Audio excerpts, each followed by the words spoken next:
Hello and welcome to another episode of today's GK. I am Pooja Devedi, and in this segment, we bring to you objective questions on a daily basis to help you crack prelims. Let's begin with the practice question of the last segment. With reference to sedition law, consider the following statements. The law was originally drafted in 1937 by Thomas Macaulay. The sedition is a non-bailable offence under section 124A of the IPC. We have to select the correct statement. Both of them are correct. The correct answer is option C.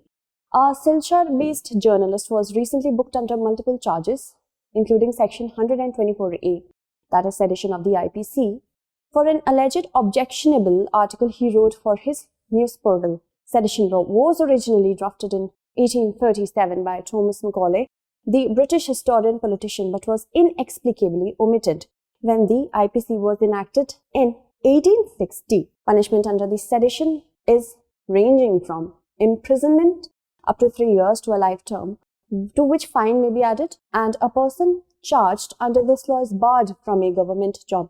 They have to live without their passport and must produce themselves in the court at all times, as and when required. Let's move on to the next question. Consider the following statements. An asset reconstruction company is a specialized financial institution that buys the non-performing assets from banks and financial institutions.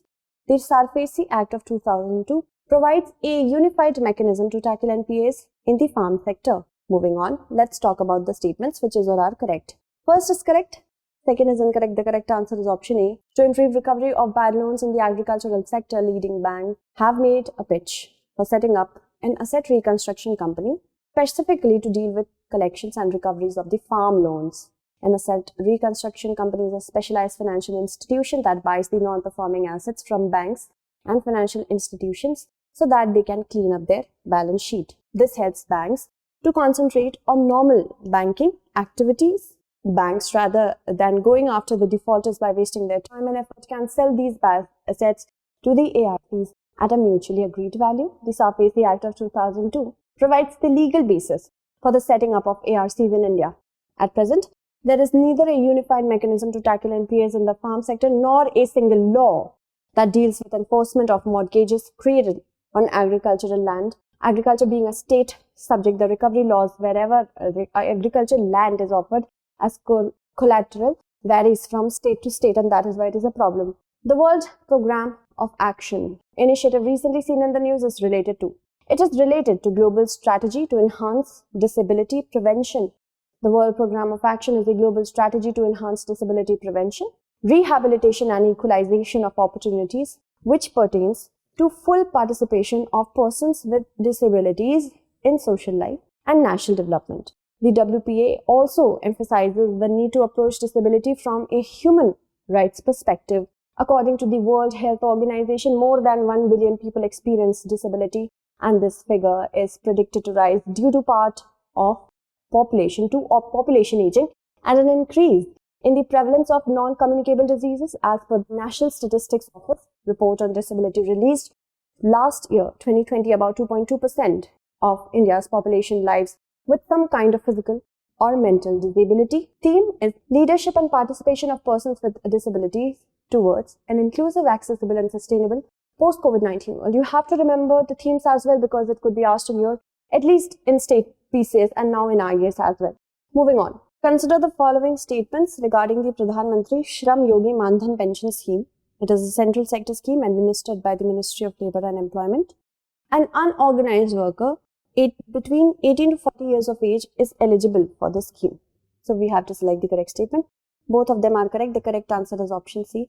According to Ministry of Labour and Employment, nearly 46 lakh unorganized workers have been registered under the Pradhan Mantri Shram Yogi Maandhan pension scheme. It is a central sector scheme administered by the Ministry of Labour and Employment and implemented through Life Insurance Corporation of India and Community Services. The entry age should be between 18 to 40 years, should possess a mobile phone, savings bank account and Aadhaar number. Eligibility should be an unorganized worker, monthly income rupees 15,000 or below. And LIC is the pension fund manager and responsible for pension payout. Should not be covered under the new pension scheme, Employees State Insurance Corporation scheme or EPFO. Let's move forward. Consider the following statements. This lake is an assemblage of the brackish water ecosystem. It is home to the highly endangered Irrawaddy dolphin. It is the largest wintering ground for migratory birds in the Indian subcontinent, and the Nalabana Island within the lake is notified as a bird sanctuary under Wildlife Protection Act of 1972. So we have to select the correct lake. The correct lake is option D, Chilika. Chilika Lake lies on the east coast of India in the state of Odisha, separated from the mighty Bay of Bengal by a small strip of sand. It is the largest wintering ground for migratory birds on the Indian subcontinent and is home to a number of threatened species of plants and animals. In 1981, Chilika Lake was designated the first Indian wetland of the international importance under the Ramsar Convention. The major attraction at Chilika is the Irrawaddy dolphin, which are often spotted off Fatehpur Island, and the large Nalabana Island, that is forest of reeds covering about 16 square kilometers in the lagoon area, was declared a bird sanctuary in 1987. Moving on, consider the following statements regarding Chhatrapati Shivaji Maharaj. He took on the titles of Chhatrapati, Shaka Karta, Kshatriya Kulavantas and Hendava Dharmadharak. Shivaji abolished the Jagirdari system and replaced it with the Raiyatwadi system. Shivaji was the Peshwa, also known as the Mukhya Pradhan. So we have to select the correct statement. First and second are correct. Third is not. The correct answer should be option B. The President of India recently visited the Raigad fort in Maharashtra and paid tribute to Shivaji Maharaj, Chhatrapati Shivaji Maharaj, at his samadhi. He was a great Indian ruler and a member of the Bhosle Maratha clan. He was crowned as the king of Marathas on 6th of June 1674 at Raigad, took on the titles of Chhatrapati, Shakakarta, Kshatriya Kulavantas and Hendava Dharmadharak. The king, Shivaji, was the supreme head of the state who was assisted by a group of 8 ministers known as Ashtapradhan. The Peshwa, also known as the Mukhya Pradhan, originally headed the advisory council of the Raja Shivaji. Shivaji abolished the Jagirdari system and replaced it with Raiyatwadi system and changes in the position of hereditary revenue officials, which was popularly known as Deshmukhs, Deshpandes, Patils and Kulkarnis. Moving on. Consider the following statements with regard to India's 2+2 dialogue mechanism. India has established a mechanism with the USA and Australia only. It is a format of dialogue where the defense foreign ministers or secretaries meet their counterparts from another country. So India has, if we talk about the correct ones, India has this mechanism with USA, Australia, Japan and also Russia. So first is incorrect, second is correct. The correct answer is option B. The Prime Minister said that the first 2+2 dialogue between defense and foreign ministers, which took place earlier yesterday with Russia, starts a new mechanism to improve behavioral cooperation. 2+2 is the highest level institution mechanism between the two countries. It is a format of dialogue where the defense, foreign ministers or secretaries meet with their counterparts from another country. India currently has a 2+2 ministerial dialogue with Australia, Japan and the US, and Russia is only the 4th country with which it will have an engagement. Moving on. Which among the following countries has named the Cyclone Jawad? The correct answer is option B, that is Saudi Arabia. IMD said Cyclone Jawad, I hope I'm pronouncing it correctly, but it has many pronunciations, has further weakened into a depression over the northwest Bay of Bengal near the Odisha coast on Sunday. Cyclone Jawad is the 5th storm to hit the Indian coast this year, according to the Indian Meteorological Department. The cyclone storm has, however, weakened into a deep depression and currently lies closer to Andhra Pradesh and Odisha coast. As per the suggestions of Saudi Arabia, this storm has been named Jawad, that means generous. It is being said that the cyclone will not have much impact in Odisha and Andhra as compared to the cyclonic storms that came before. However, the IMD said that the wind speed will be maximum 100 km per hour on December 4. Consider the following statements with respect to AFSPA 1958. Section 3 of the Act deals with the power to declare areas as disturbed areas, and it was originally designated to cover the states of Arunachal Pradesh, Assam, Manipur, Meghalaya, Mizoram, Nagaland, Tripura, Sikkim under this Act. So we have to select the statement which is or are not correct.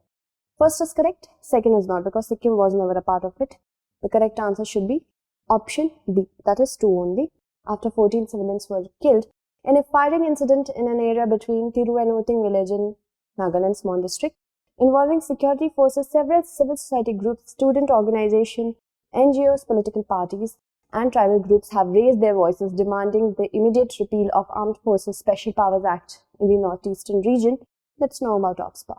It was enacted by the Parliament and approved by the President in 1958, which confers certain special powers on members of armed forces.